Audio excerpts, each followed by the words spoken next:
All right, today I'm going to boldly do what I've never done before.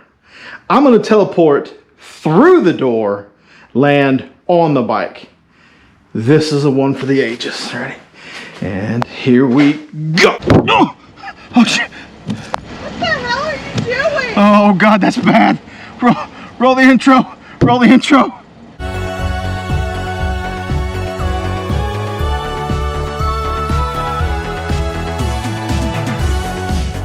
Hey, what's up, y'all? So, first things first, I want to say a massive, huge thank you, shout out to everybody. 7,000 may as well be 7 million. I said a post about that earlier this week. I can't believe we hit 7,000. Man, I can't say enough thank yous and how grateful I am for everyone helping me hit 7,000. If it weren't for you guys, it wouldn't happen. I can't say enough thank you to the YouTube community, to the biker community, and the motorcycle rider community in general, and moto vloggers out there. There's a bunch of you who have supported me and watched me and helped me, and I greatly appreciate you. Now to today's topic that you saw from the thumbnail, reliability. It's something that gets beaten to death. We talk about which bike's the most reliable, which bike you should get, what bike you shouldn't get, who's got parts, who doesn't. Man, it's been all over recently. I guess it's because for a lot of people up north, riding season is coming into effect. So just Google searching reliability. What's the most reliable motorcycle brand? One of the things that I looked at was a failure rate. And of course, there's no surprise the Japanese bikes, which would be Yamaha was really number one, but Yamaha, Honda, Kawasaki, and Suzuki were right up there with like 11 and 12% failure rate. The highest was like Can-Am, BMW, and I think Harley was like 26%. Harley was kind of mid-range. Same thing on the reliability. When you look at the most reliable motorcycles, at the top four again, I think it was Yamaha, Honda, and then it was either Suzuki or Kawasaki in there. And Harley was towards the middle. Everybody dogs on Harley's reliability. We'll go there in a minute. An Indian Polaris wasn't really in there. They had Victory on there. Which was interesting because this is done from like the only ones I could find were 2015, 2017. And there was Indian had come back out again, but it was not a lot of data. Of course, there's a ton of data on Harley, a ton of data on Honda, and the Japanese bikes have been around for a long time. But again, looking at reliability, something that really struck me. So with Indian in mind, truck and biker, old John, he's got a bike that had 77,000 when he bought it. I know he's put a good 15,000 on it or more, maybe 20, because he rides back and forth to work every day. Just recently is the first time he had a vehicle other than a motorcycle to go to work on. So he's up around over, I'd say 90,000 on that bike, and hasn't had a lick of problem with it except for its little electrical gremlin here and there and a few other little small things. But as far as the motor and mechanically, it's running fine. It's the same thing. People talk a lot of shit about Harley. Don't get me wrong, Honda's crazy reliable. So is Yamaha. I've owned both brands, and I can say they're both crazy reliable. Here's the thing about Harley. We'll go ahead and talk about it. So if you don't know who Hop is, Hop, his Instagram is Hop's Adventures. But Hopper, they do Mile Monsters Inc. Mile Monsters Inc. is it's a foundation. Basically, they ride for Duchenne's. And they help the little boys who have Duchenne's. They do rides to make funds for them. They do things for the kids. They take them for rides, do all kind of stuff. It's a really good thing. Look into Mile Monsters Inc. I'll put the stuff will be down here in the bottom of the description where you can see it.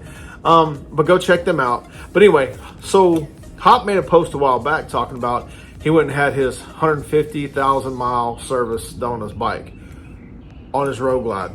I looked at that and I said, wow, 150,000 miles. Now, I know for a fact that he did last year 100 days, 1,000 miles a day for 100,000 miles to raise money for charity. Okay, so 1,000 miles a day for 100 days.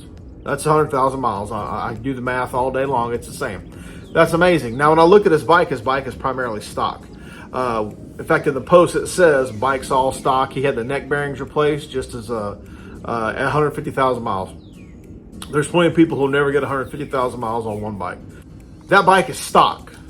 I believe, this is me, people get upset about this because there's a lot of Harley haters, and I've been one of them before. If you have a stock Harley or a Stage 2 Harley, I think if you take care of it, I think if you do the basic maintenance and don't just jump on the motherfucker and ride off and don't care, like take your tire pressure, check your oil, do your belt tension, check those things you need to check, do your cable maintenance on the bikes that have cables.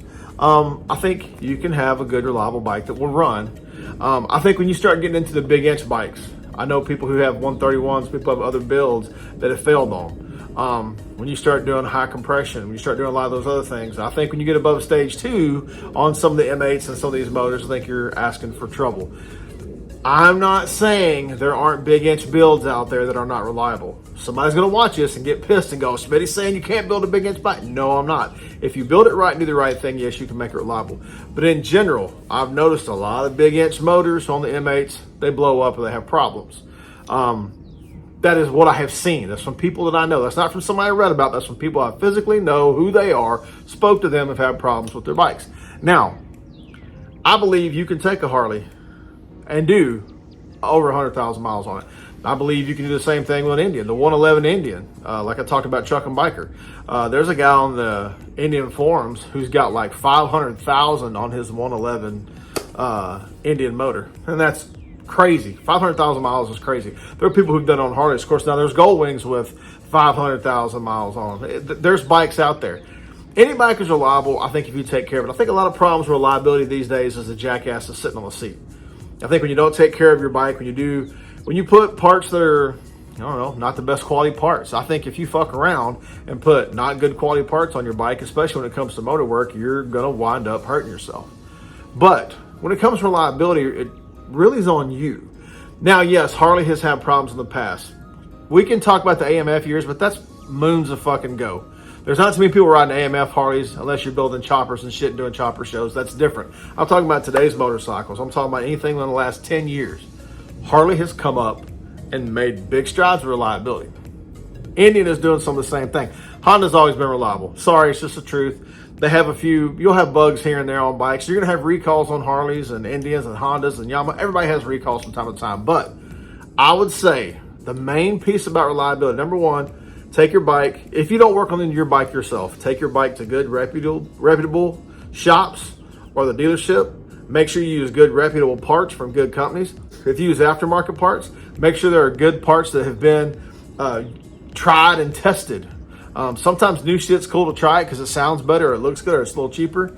Go with stuff that you know. Go with companies that have a reputation for building bulletproof motors and having bulletproof parts. Because let's be honest, when it comes to reliability, I don't think it's so much the bike's fault as it is your fault. Hey, y'all, do me a favor, hit the like button, hit the subscribe button, hit that little bell icon so you get notifications when this shit show gets rolling. I know somebody's gonna reply, had a stock bike, blew up on me. It happens. There is such a thing as lemons. It happens. Every type of bike will have a lemon or something happen. So that's not the case all the time, but yes, I know somebody's going to get on here and say, dude, all I did was put good parts in my bike, motor still blew up. It does happen. I'm not saying it doesn't. Anyway, hey, thanks for watching. Leave me in the comment section what you think about reliability. Which bikes, if you've ridden several different brands, which bike is the most reliable to you? Again, the thing with Harley, dealer network.